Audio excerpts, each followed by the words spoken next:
ৰাতিৰ আকাশত তৰা চাই কোনে বেয়া পায়? আমি আকাশত দেখা এই তৰাসমূহৰ ৭০% নক্ষত্ৰ। পিছে এই নক্ষত্ৰবোৰনো কি আৰু ইহঁত কিয় তিৰবিৰাই থাকে?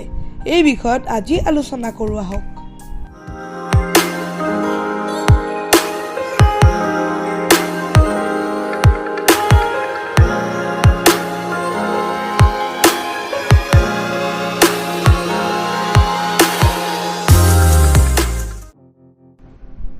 প্ৰথম খণ্ড, নক্ষত্ৰৰ জন্ম। আমাৰ মহাকাশত পোৱা উত্তপ্ত গেছৰ বলবোৰকেই নক্ষত্ৰ বোলে। আমাৰ মহাকাশৰ বহুতো ঠাইত কিছুমান নীহাৰিকা পোৱা যায়। নীহাৰিকাসমূহ বিভিন্ন কাৰণত গঠন হয়, যেনে নক্ষত্ৰ এটাৰ মৃত্যু হ'লে বা নিউট্ৰন নক্ষত্ৰ দুটা সংযোজনৰ ফলত নীহাৰিকা গঠন হয়। এই নীহাৰিকাৰ বিস্তৃতি কেইবা আলোকবৰ্ষও হ'ব পাৰে। সময় পাৰ হোৱাৰ লগে লগে মহাকৰ্ষণে এই নীহাৰিকাক সংকুচিত কৰিব ধৰে। প্ৰায় ১ কোটি বছৰমান পিছত এই নীহাৰিকাৰ কিছুমান অংশ অতি ডাঠ হৈ পৰে। যিহেতু এই নীহাৰিকাৰ বিস্তৃতি কমি যায়, ইয়াৰ উষ্ণতা বৃদ্ধি পায়। এই ডাঠ অংশবোৰত উষ্ণতা আৰু বেছি হয়।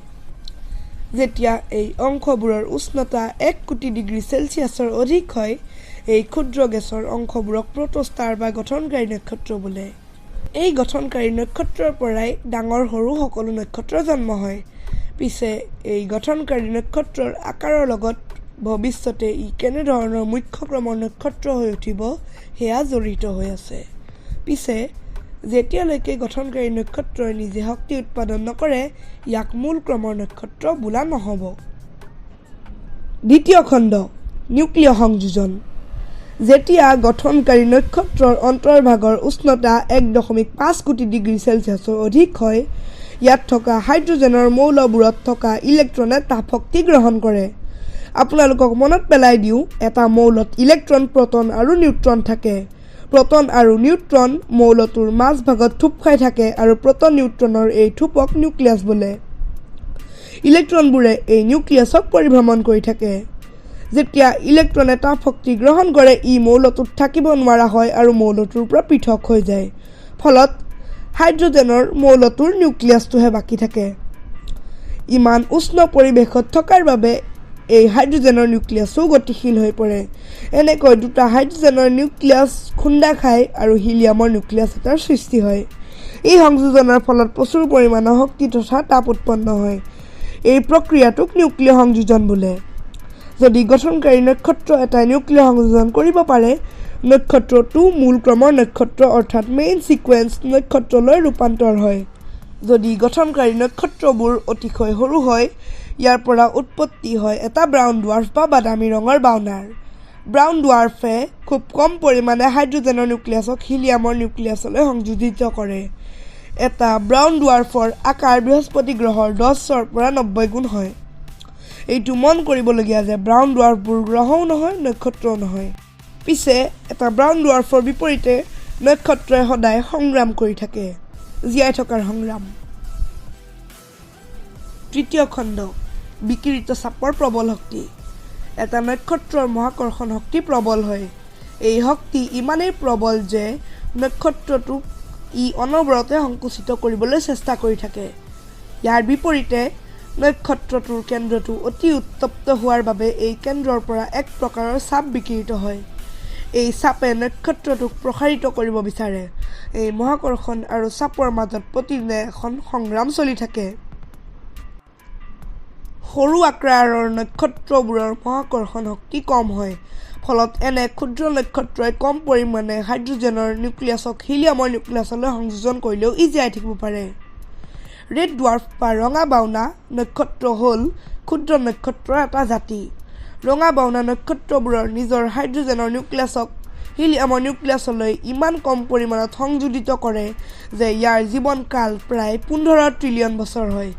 যদি আপোনালোকে নেজানে, ১ ট্ৰিলিয়নত ১২টা শূন্য থাকে।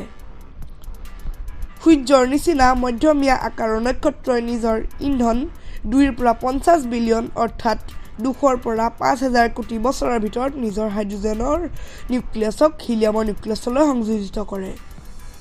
ডাঙৰ ভৰযুক্ত নক্ষত্ৰ যাৰ ভৰ সূৰ্যৰ ভৰৰ 8 গুণতকৈ বেছি হয় তেনে নক্ষত্ৰবোৰক ভৰযুক্ত নক্ষত্ৰ বোলে। এনে ভৰযুক্ত নক্ষত্ৰৰ মহাকৰ্ষণ শক্তি খুব বেছি হয়। এনে নক্ষত্ৰৰ জীৱনকাল মাথো কেইবা কোটি বছৰ হয়। এনে বৃহৎ নক্ষত্ৰৰ ৰং ৰঙা হোৱাৰ লগতে নীলা হ'ব পাৰে। পিছে যদি নক্ষত্ৰটোত হাইড্ৰজেনৰ নিউক্লিয়াছ শেষ হৈ যায় কি হ'ব? চতুৰ্থ খণ্ড নক্ষত্ৰৰ মৃত্যু। যেতিয়া এটা ৰঙা বাওনা নক্ষত্ৰৰ হাইড্ৰজেনৰ নিউক্লিয়াছ শেষ হওঁ হওঁ হয় নক্ষত্ৰটো কিছু বছৰৰ বাবে নীলা বাওনা নক্ষত্ৰলৈ পৰিণত হয়। ধাৰণা কৰা হয় যেতিয়া এই নীলা বাওনা নক্ষত্ৰৰ হাইড্ৰজেনৰ নিউক্লিয়াছ শেষ হয় নক্ষত্ৰটোৰ বাহিৰা স্তৰ ধূলি হৈ উৰি যায় আৰু এক প্ৰকাৰৰ প্লেনেটৰী নেবুলাৰ সৃষ্টি কৰে। এই সকলোখিনি শেষ হোৱাৰ পাছত বাকী থাকে নক্ষত্ৰৰ কেন্দ্ৰটো। ইয়াক বগা বাওনা বা হোৱাইট ডুৱাৰ্ফ বোলা হয়। ইয়াৰ বিষয়ে আমি অন্য ভিডিঅ' এটাত আলোচনা কৰিম।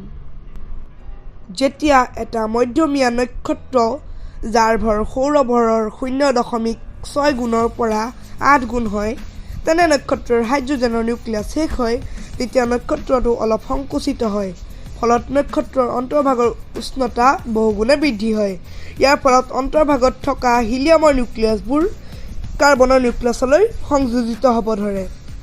নক্ষত্ৰটোৰ উষ্ণতা বৃদ্ধি হোৱাৰ বাবে কিছু সময়ৰ বাবে চাপ শক্তি বৃদ্ধি পায় আৰু মধ্যমীয়া আকৃতিৰ নক্ষত্ৰটো প্ৰসাৰিত হৈ এটা মুখ্য ক্ৰমৰ নক্ষত্ৰৰ পৰা এটা ৰেড জায়েণ্ট নক্ষত্ৰলৈ পৰিণত হয়। যেতিয়া সকলো হিলিয়ামৰ নিউক্লিয়াছবোৰ কাৰ্বনলৈ পৰিণত হয় নক্ষত্ৰটো অতি বেগেৰে সংকুচিত হ'ব ধৰে। নক্ষত্ৰৰ কেন্দ্ৰটো খুব সংকুচিত হৈ গ'লে ই এটা কম শক্তিশালী শ্বক ৱেভ বা প্ৰঘাতী তৰংগ এৰি দিয়ে। এই তৰংগই নক্ষত্ৰৰ আৱৰণত খুন্দা খায়। ফলত এই আৱৰণ খুব প্ৰসাৰিত হৈ ধূলিলৈ পৰিণত হয়। এই ধূলিয়ে প্লেনেটৰী নেবুলাৰ ৰূপ লয়। যেতিয়া বহুত ভৰযুক্ত নক্ষত্ৰৰ হাইড্ৰজেনৰ নিউক্লিয়াছ শেষ হয় ই অলপ সংকুচিত হয় আৰু হিলিয়ামৰ নিউক্লিয়াছ সংযোজিত কৰিব ধৰে যাৰ ফলত প্ৰচণ্ড তাপ উৎপন্ন হয় আৰু নক্ষত্ৰটো প্ৰসাৰিত হয়। ভৰযুক্ত নক্ষত্ৰৰ ক্ষেত্ৰত মৃত্যুৰ আগৰ স্তৰটো হ'ল ৰেড ছুপাৰ জায়েণ্ট। পিছে মধ্যমীয়া নক্ষত্ৰৰ বিপৰীতে ছুপাৰ জায়েণ্ট নক্ষত্ৰবোৰৰ হিলিয়ামৰ নিউক্লিয়াছবোৰ শেষ হ'লে ইয়াৰ মৃত্যু নহয় বৰঞ্চ ই কাৰ্বনৰ নিউক্লিয়াছবোৰ নি অন্য নিউক্লিয়াছলৈ সংযোজিত কৰিব ধৰে। এইদৰে এই প্ৰক্ৰিয়াটো চলি থাকে।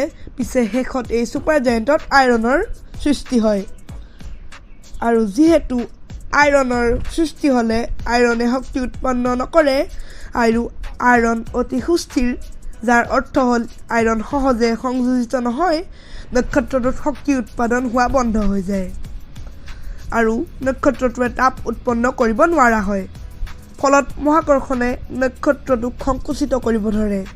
যেতিয়া আইৰণৰ নিউক্লিয়াছেৰে গঠিত এই কেন্দ্ৰটো মহাকৰ্ষণৰ ফলত ভাঙিব ধৰে বহুতো হাজাৰ কোটি ডিগ্ৰী চেলচিয়াছৰ তাপ উৎপন্ন হয়।